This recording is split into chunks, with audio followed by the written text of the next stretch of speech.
1944. The Blitz rages over Germany. The Wehrmacht is in retreat on almost every front. In anticipation of an assault by the Western Allies, Hitler secures the coast from Norway down to Spain. Only few German military leaders expect a landing on the Normandy coast. It is steep and rugged.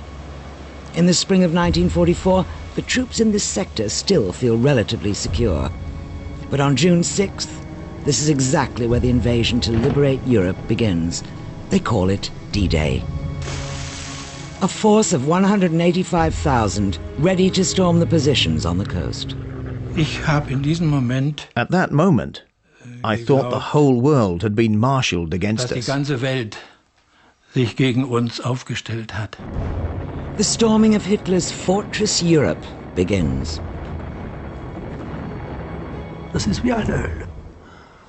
It was hell.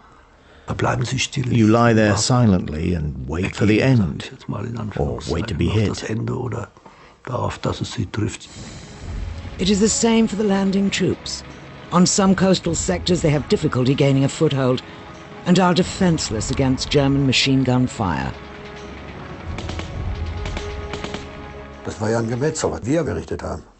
We caused a massacre, a real bloodbath. They had no cover, and we were in our bunkers. Those poor people down there.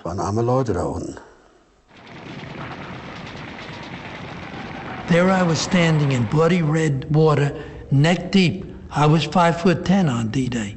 My rifle over my head. The fiercest fighting is at Omaha Beach, the US landing sector.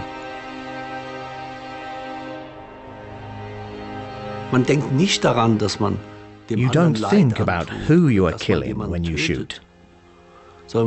Your will to survive keeps you firing, non-stop.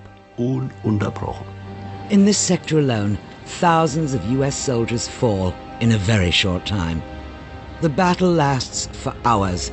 Only then are the German positions successfully breached and further troops safely landed. The Allies are able to establish several bridgeheads along a 37-mile stretch. Approximately 200,000 soldiers go ashore. The Allied landings succeed, a major step towards the liberation of Europe. But Hitler will not admit defeat. A counter-offensive is planned to halt the Allied advance in the winter of 1944. Tank units and armored divisions are transferred to the west from the Eastern Front. He can lose land in the east, says the Nazi dictator. He wants to force a turning point in the Ardennes. Mid-December 1944, the German counterattack begins. For the enemy, it comes as a surprise.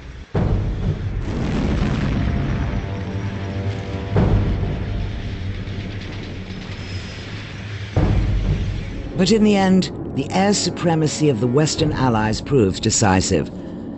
Their advance is only briefly interrupted, under heavy losses on both sides. As far as I'm concerned, it was a battle of pocket knives against tanks. It was senseless. In early 1945, the Soviet offensive begins in the east. Hitler's Germany is surrounded on all sides. The Ardennes campaign becomes a symbol for meaningless sacrifice in a long-lost war.